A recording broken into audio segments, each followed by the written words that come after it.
This is the question asked in today's SkillTrack daily challenge. So in the first line of our input, we are given the value of n, and after that we are given n integers.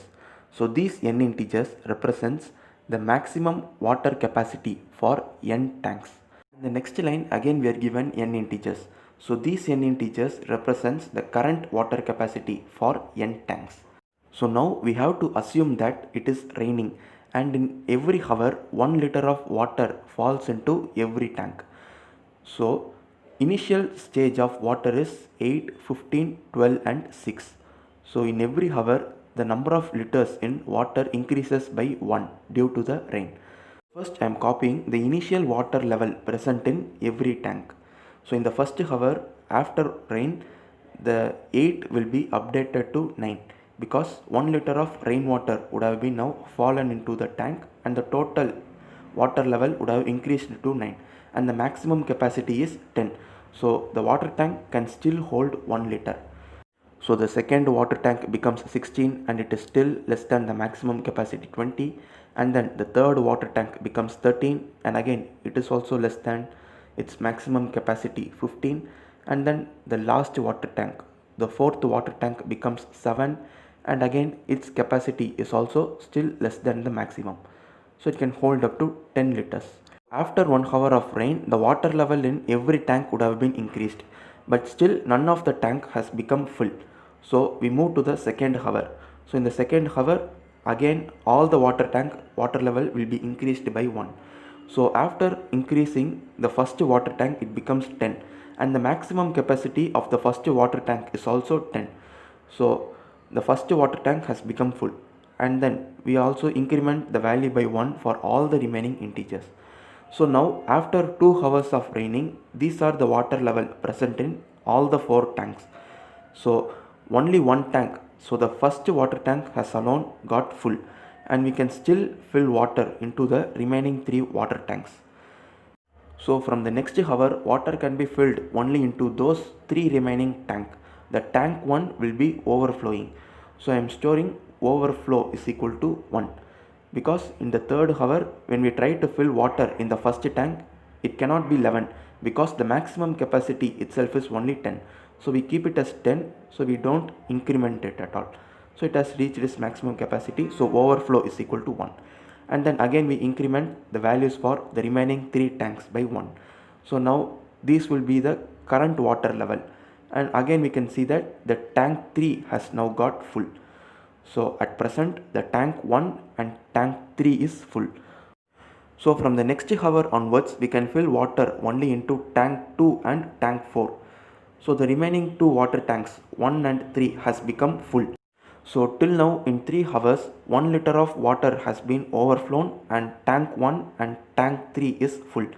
So now in the 4th hour again 2 more liters of water will be overflown because the tank 1 is full and also the tank 3 is full.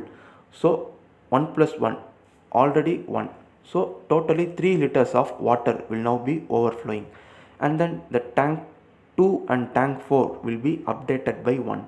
So in the 4th hour the tank 4 has also reached its maximum capacity, so it has become 10. So in the first 4 hours 3 tanks have been filled, that is tank 1, 3 and 4, and 3 liters of water have been overflown. And now in the 5th liter all the tanks would have been filled except the tank 2.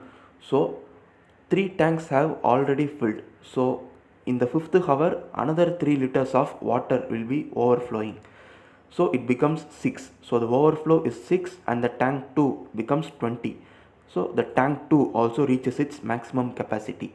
So in the 5th hour all the tanks has been filled and totally 6 liters of water have been overflown. So we have printed our overflow value. So that is our output. So similarly in our sample input 2, here we are given 6 integers. So using the same procedure, when we find, the value will be 13. So let us use this test case for checking our program. Now let us see our sample input 3. So here the maximum capacity of the 3 tanks is 10, 12, 14, and the initial capacity of the 3 tanks is 10, 12, 14. So the 3 tanks are already full. As per the question, only when at least one of the water tank is less than its capacity, we should be counting overflow. So in this case, the output must be 0. Now let us see how to write a C program for this. So first I am creating a new integer n, and in the next line I am accepting the value of the integer n, and then I am creating two integer arrays named capacity and water level. So both the arrays are of size n. So now first we have to accept the maximum capacity of n tank. So I am creating a loop that iterates for n times, and in every iteration I accept an integer and store it into the capacity array.